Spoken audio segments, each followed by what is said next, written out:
నమస్కారం సుఖీభవకు స్వాగతం. ఈ రోజు సుఖీభవలో వేరుకోసలు ఉంటే పిల్లలు పుట్టరా? పెంపుడు జంతువులు కరిస్తే వెంటనే ఏం చేయాలి? నాడిని బట్టి అనారోగ్యాన్ని అంచనా వేయొచ్చా? యోగాతో మధుమేహం అదుపు. ఇంకా హెల్త్ టిప్. కాలి పిక్కల్లో రక్తనాళాలు ఉబ్బి కనిపిస్తున్నట్లయితే మగవారిలో కొంతమందిలో బీజాల్లోని రక్తనాళాల్లో వాపు కనిపిస్తూ ఉంటుంది. ఈ రకమైన పరిస్థితిని వేరుకోసలుగా పిలుస్తారు డాక్టర్లు. వేరుకోసలు ఉన్నప్పుడు వృషణాల్లో వాపు నొప్పి వేధిస్తూ ఉంటాయి. బయటకు చెప్పుకునే సమస్య కాకపోవడంతో చాలామంది దీని గురించి మదన పడుతూ ఉంటారు.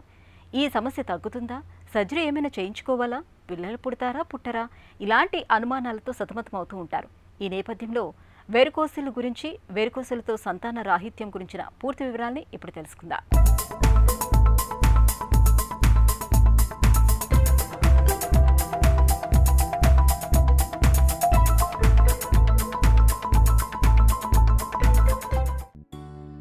సాధారణంగా చాలామందికి కాళ్ల పిక్కల్లో ఉండే సిరలు ఉబ్బి పైకి లావుపాటి వానపాముల్లా కనిపించటం చూస్తూ ఉంటాం. వీటినే వేరికోస్ వెయిన్స్ అంటారు. ఇలాంటి సిరలే వృషణాల్లో ఉబ్బితే దానినే వేరికోసిల్ అంటారు. నిజానికి వేరికోసిల్ ఫలానా కారణం వల్ల వస్తుందని చెప్పటానికి ఇప్పటిదాకా ఎలాంటి రుజువులు లేవు. అయితే వృషణాలకు రక్తాన్ని సరఫరా చేసే నాళాల్లో వాల్వులు సరిగా పనిచేయకపోవటం వల్ల నిలిచిపోయిన రక్త సరఫరా కారణంగా సిరల్లో ఉబ్బటం అన్నది సంభవిస్తున్నట్టు డాక్టర్లు చెబుతారు.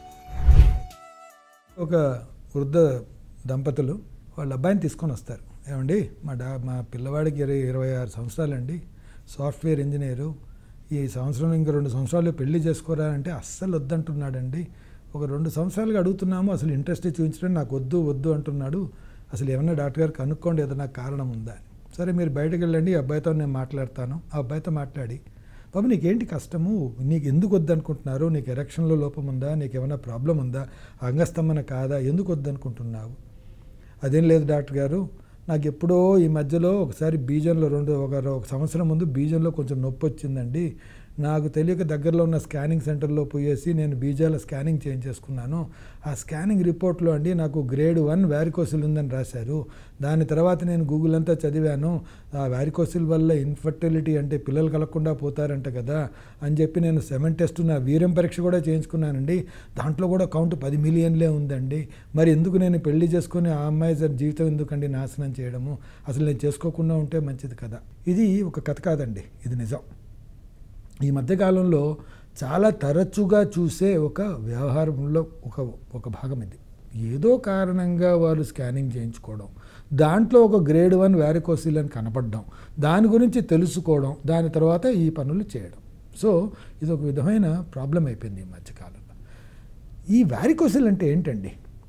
ఈ వెయిన్స్ అని ఉంటాయి, రక్తం నాళాలు ఏవైతే రక్తాన్ని గుండె వైపుకి తీసుకెళ్తాయో దాన్ని వెయిన్స్ అంటాం. అది బీజం దగ్గర ఉన్న వెయిన్స్లో కొంచెం వాపు రావడాన్ని వ్యారికోసిల్ అంటారు.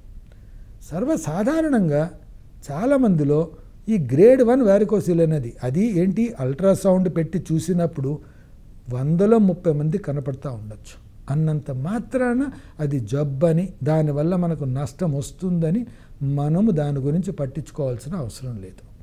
ఎప్పుడైతే మన క్లినికల్ ఎగ్జామినేషన్లో అంటే నేను చూసినప్పుడు, ఒక పేషెంట్ నేను నిలబెట్టి చూసి 2 సార్లు దగ్గమని చెప్పి అప్పుడు చూసినప్పుడు ఆ బీజం చుట్టూ నాళాలు ఎప్పుడైతే పెద్దవిగా ఉంటాయో అప్పుడే దాన్ని క్లినికల్లీ డిటెక్టబుల్ వ్యారికోసిల్ అంటాం. అంటే కంటికి కనపడే వ్యారికోసిల్ అంటాం.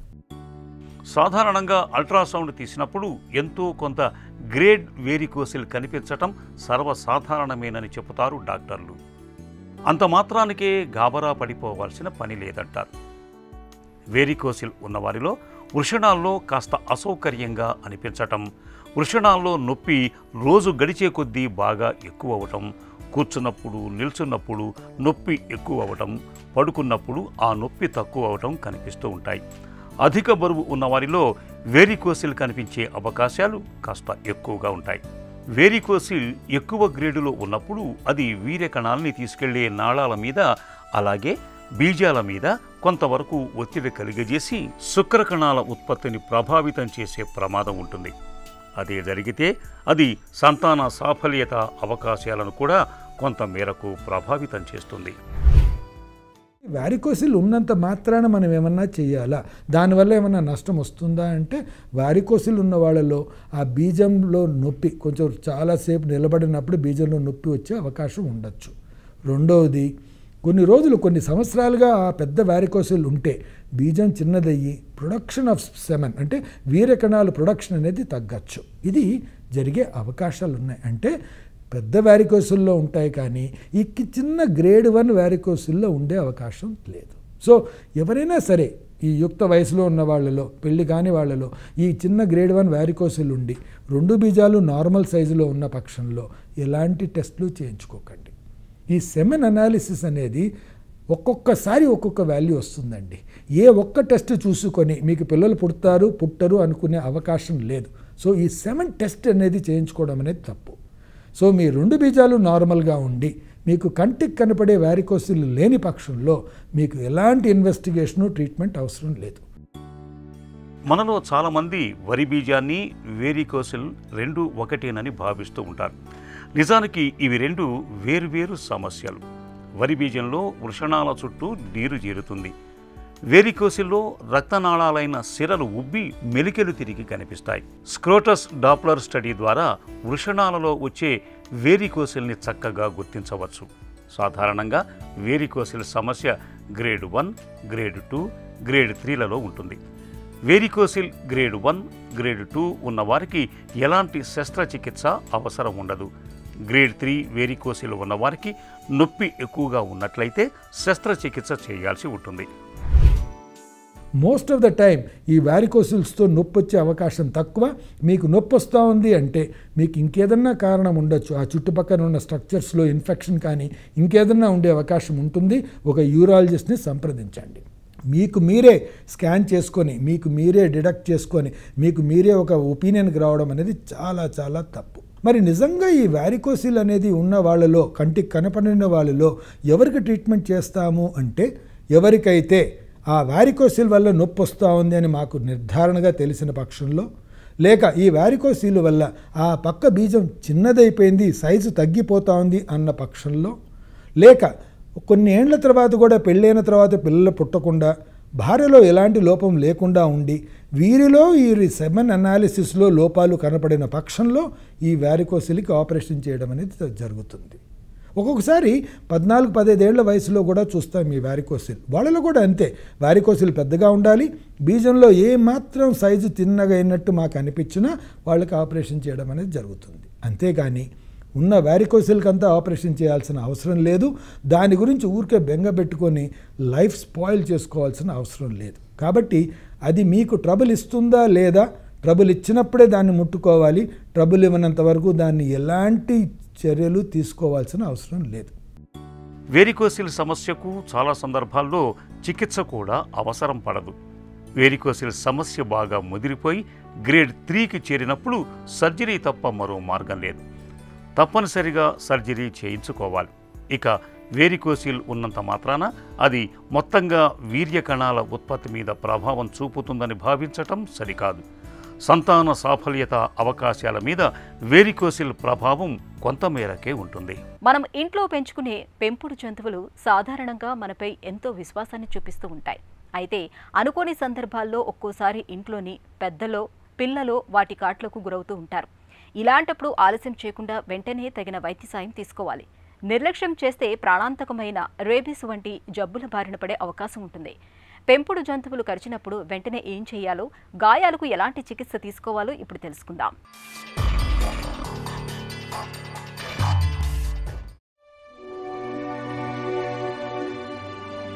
గాయాల నుంచి రక్తం కారుతున్నట్లయితే గట్టిగా అదిమి పట్టండి. ఒత్తిడి కలిగించినప్పుడు గాయం నుంచి రక్తం కారటం తగ్గుతుంది. గాయాలను చల్లని నీటితో కానీ, సబ్బుతో కానీ లేదా డెటాల్తో కానీ శుభ్రంగా కడగండి. గాయాలపై తడి లేకుండా మెత్తటి తువ్వాలుతో శుభ్రంగా తుడవండి. యాంటీసెప్టిక్, యాంటీబయాటిక్ క్రీములు లేదా పౌడర్లను గాయాలపై చల్లి బ్యాండేజ్తో కట్టుకట్టండి. పడుకున్నప్పుడు, కూర్చున్నప్పుడు గాయం ఉన్న భాగాలను కాస్త ఎత్తులో ఉండేటట్టుగా చూసుకోవాలి. సాధ్యమైనంత త్వరగా డాక్టర్ వద్దకు వెళ్ళి చికిత్స తీసుకోవాలి. యాంటీ రేబిస్ వంటి టీకాలను తప్పనిసరిగా తీసుకోవాలి. అనారోగ్యంతో ఆసుపత్రికి వెళ్లినప్పుడు డాక్టర్లు పలు రకాల టెస్టులు రాయటం మనకు తెలిసిందే. ఆ పరీక్షల ఫలితాలను బట్టి జబ్బుల్ని, అనారోగ్యాన్ని అంచనా వేస్తూ ఉంటారు. అయితే పాతకాలపు రోజుల్లో డాక్టర్లు ముందుగా రోగి చేతిని పట్టుకుని మణికట్టు దగ్గర వేళ్లతో నొక్కుతూ నాడిని పరిశీలించేవారు. నాడి కొట్టుకునే తీరుతెన్నుల్ని అంచనా వేయడం ద్వారా చాలా వరకు జబ్బుల ఆనుపానుల్ని చక్కగా పసిగట్టేవాళ్ళు. అయితే ఇప్పుడు కూడా మనం విశ్రాంత స్థితిలో కూర్చొని మనంతట మనమే నాడిని పరిశీలించుకోవటం ద్వారా కొన్ని రకాల జబ్బుల్ని అంచనా వేయొచ్చని చెబుతారు నిపుణులు. నాడిని పరిశీలించడం ద్వారా అనారోగ్యాన్ని ఎలా పసిగట్టొచ్చో ఉత్తమం. షుగర్ బారిన పడ్డాక దాన్ని అదుపులో ఉంచుకునేందుకు ఎన్నో ప్రయత్నాలు చేస్తూ ఉంటాం. నిత్యం మందులు వేసుకోవడంతో పాటు ఆహారంలో 1,00,000 పథ్యాలు మొదలు పెడతాం. అలవాటు లేకపోయినా వ్యాయామం చేయటాన్ని అలవాటు చేసుకుంటాం. అయితే వీటితో పాటు నిత్యం కొన్ని ప్రత్యేకమైన యోగాసనాల్ని కూడా సాధన చేయటం వల్ల మంచి ఫలితం ఉంటుందని, షుగర్ జబ్బు చక్కగా అదుపులో ఉంటుందని చెబుతారు నిపుణులు. మధుమేహాన్ని అదుపులో ఉంచుకునేందుకు నిత్యం సాధన చేయాల్సిన యోగాసనాలు, వాటి సాధనలో మెలకువలు. మనం డయాబెటీస్ సమస్యకి కొన్ని ప్రత్యేకమైనటువంటి యోగాసనాలు, ముద్రల గురించి మనం తెలుసుకోబోతున్నాం. ఈ డయాబెటీస్ వ్యాధిని బారిన పడి దీర్ఘకాలంగా మెడిసిన్స్ వాడుతూ శరీరంలో అనేక రకమైనటువంటి అవయవాల్ని కూడా మరి ఈ డయాబెటీస్ సమస్యతో, సైడ్ ఎఫెక్ట్స్తో ఆరోగ్యం దెబ్బతినిపోతుంది. ప్రతిసారి ప్రతి ఒక్క వ్యాధికి ఔషధానికి అలవాటు పడిపోకుండా మనం తెలుసుకోవాల్సిన విషయం ఏంటంటే, శరీరానికి సహజంగా మనకు ఒక శక్తి ఉంటుంది, రోగ నిరోధక శక్తి. ఆ రోగాలను పారదోలుకోవడానికి అవసరమైన కొన్ని ప్రత్యేకమైన ఆసనాలు, ముద్రలు, యోగ సాధన చేయడం ద్వారా పూర్తిగా ఆ వ్యాధిని బారి నుండి శరీరాన్ని మనం రక్షించుకోవచ్చు. లేకపోతే అది సైడ్ ఎఫెక్ట్స్తో ఇంకొన్ని అవయవాలు దెబ్బతీసే అవకాశాలు చాలా ఉన్నాయి. ఈ డయాబెటీస్ అనేటటువంటిది ఒక లైఫ్ స్టైల్ డిజార్డర్. జీవన శైలిని మార్పు తెచ్చుకోవడం ద్వారా ఈ వ్యాధి నుంచి మనం బయటపడవచ్చు. సోమరగా ఉండడం, ఎక్కువగా నిద్రపోవడం, ఎక్కువ ఆహారం తీసుకోవడం, ఎక్కువ కుక్కుడు ఫుడ్ తీసుకోవడం, ఎటువంటి ఎక్సర్సైజ్ లేకపోవడం, ఈ రకమైనటువంటి ఒక ప్లానింగ్ లేనటువంటి లైఫ్ స్టైల్ ఉండడం ద్వారా ఈ మధ్యకాలంలో ఎక్కువ మంది ఈ డయాబెటీస్కి బారిన పడుతూ ఉన్నారు. మరి లైఫ్ స్టైల్ చేంజ్ చేసుకోవడానికి ఈ యోగ విద్య ఎంతగానో ఉపయోగపడుతుంది. ఒక క్రొత్త జీవితాన్ని జీవించడానికి కొత్త ఆలోచనలతో, శారీరక చైతన్యంతో, మైండ్ అండ్ బాడీ కోఆర్డినేషన్తో, ఒక పాజిటివ్ ఆలోచనలతో, ఒక పాజిటివ్ ఎనర్జీతో మన యొక్క సంకల్పాలను సాధించడానికి ఈ యోగ విద్య మనకు మరలా ఒక క్రొత్త శక్తిని, ప్రకృతి నుంచి శక్తిని ఆవాహనం చేసి మన శరీరానికి మనకి అందచేసేటటువంటిదే ఈ యోగ విద్య. అందులో భాగంగా ఈరోజు మనం తెలుసుకోబోతున్నాం అర్ధమత్యేంద్రాసనము. ఇది ఈ డయాబెటీస్కి ఒక రామబాణంలాగా ఉపయోగపడేటటువంటి ఆసనం. అదేవిధంగా అపాన ముద్ర, వాటిని ఏ విధంగా చేయాలో చేసి చూద్దాం. ఈ అర్ధమత్యేంద్రాసనం అనేటటువంటిది కూర్చునే స్థితి నుంచి దండాసనం మీదుగా చేస్తాం. ముందుగా కాళ్ళు రెండు స్ట్రైట్గా తెచ్చుకొని దండాసన భంగిమకి రావాలి. ఇప్పుడు ఈ అర్ధమత్యేంద్రాసనాన్ని ముందుగా ఎడమ కాలుతో చేస్తాం. ఎడమ కాలుని ఫోల్డ్ చేసి ఎడమ కాలు యొక్క పాదాన్ని కుడికాలుకి కుడివైపుని తీసుకొని రావాలి. ఇప్పుడు కుడికాలను ఫోల్డ్ చేసి ఎడమ కాలు యొక్క పిరుద కిందకి తీసుకొని వెళ్ళాలి. ఇప్పుడు మీ యొక్క ఎడమ కాలు యొక్క పాదాన్ని కుడి చేత్తో ఎడమ కాలుకి ఎడమవైపు నుంచి తాకుతూ ఎడమ కాలు యొక్క పాదాన్ని పట్టుకోవాలి. ఈ స్థితిలో పూర్తిగా ఎడమ ప్రక్కకి వెనక వైపుకి చూస్తున్న విధంగా ఉంటూ ఆసన స్థితిలో స్థిరంగా ఉండాలి. 1 2 3 4 5 6 7 8 9 10. ఇప్పుడు మీ కుడి చేతిని రిలీజ్ చేసి మీ కుడి కాలుని కూడా స్ట్రైట్గా తెచ్చుకొని ఎడమ కాలుని కుడి కాలు జతలోనికి తీసుకొని రావాలి. ఇప్పుడు కుడి కాలుతో చేస్తాం. కుడి కాలుని ఫోల్డ్ చేసి కుడి కాలు యొక్క పాదాన్ని ఎడమ కాలుకి ఎడమ వైపు మోకాల దగ్గర ఉంచాలి. ఇప్పుడు ఎడమ కాలును ఫోల్డ్ చేసి కుడి పిరుదు కిందకి తీసుకొని వెళ్ళాలి. ఇప్పుడు ఎడమ చేత్తో కుడికాలు యొక్క పాదాన్ని కుడికాలు యొక్క మోకాలు యొక్క కుడివైపు నుంచి తాకుతూ పట్టుకొని శరీరాన్ని పూర్తిగా కుడి ప్రక్క తిరిగి ఎడమవైపు చూస్తున్నట్టుగా చూసి ఆసన స్థితిలో స్థిరంగా ఉండాలి. 1 2 3 4 5 6 7 8 9 10. ఇప్పుడు మీ యొక్క ఎడమ చేతిని రిలీజ్ చేసి ఎడమ కాలుని స్ట్రైట్గా తీసుకొని రావాలి. ఇప్పుడు కుడి కాలుని కూడా ఎడమ కాలు జతలోకి తీసుకొని రావాలి. ఇప్పుడు దండాసన స్థితిలో కొద్ది సమయం విశ్రాంతి స్థితిలో ఉండాలి.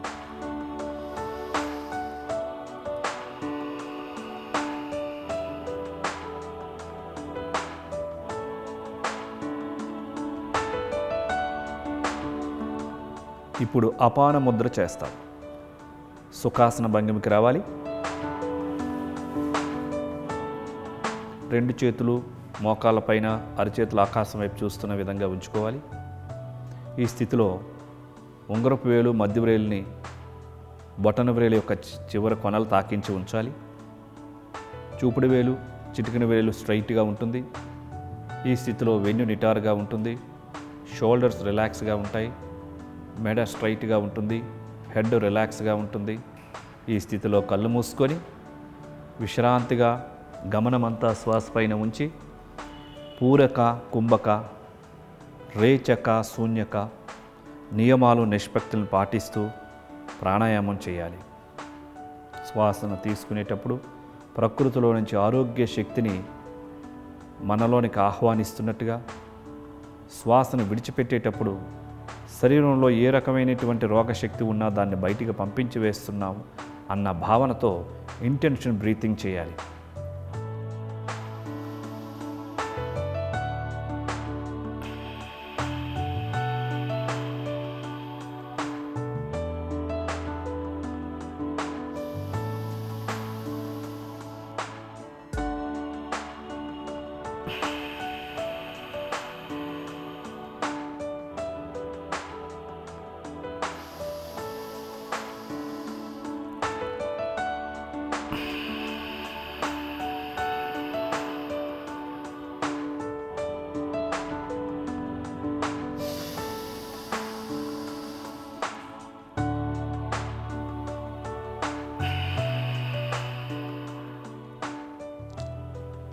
శ్వాసను విడిచిపెట్టిన తర్వాత ఆపాలి.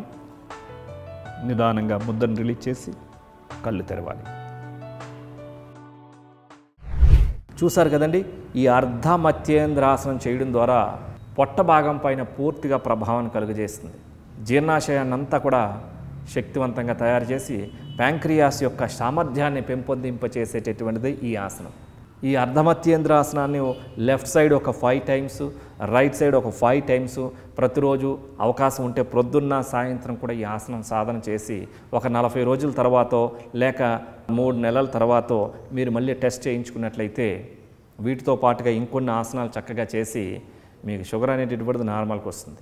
అదేవిధంగా ఈ అపాన ముద్రని 3 తడవల కింద 40 నిమిషాలు చొప్పున 50 నిమిషాలు ప్రొద్దున్న, మధ్యాహ్నం, సాయంత్రం చక్కగా చేసుకుంటూ ప్రతిరోజు కొద్ది వాకింగ్ చేస్తూ కుక్కుడు రైస్ని తగ్గించి వెజిటేబుల్స్ తీసుకున్నట్లయితే కనుక 40 రోజుల నుంచి 2 నెలల లోపల అద్భుతమైనటువంటి మార్పుల్ని గమనించవచ్చు. ఒక చిన్న చిట్కా మీకోసం. మలబద్ధకంతో బాధపడుతున్నప్పుడు గులాబీ పూల రేకల్ని తీసుకుని వాటికి కొద్దిగా పటిక బెల్లాన్ని కలిపి మెత్తగా నూరి ఒక మట్టి కుండలో కొద్దిసేపు నిల్వ ఉంచండి. రాత్రి పడుకోబోయే ముందు ఈ మిశ్రమాన్ని తీసుకోండి. సుఖ విరేచనం జరుగుతుంది. మలబద్ధకం క్రమంగా తగ్గిపోతుంది.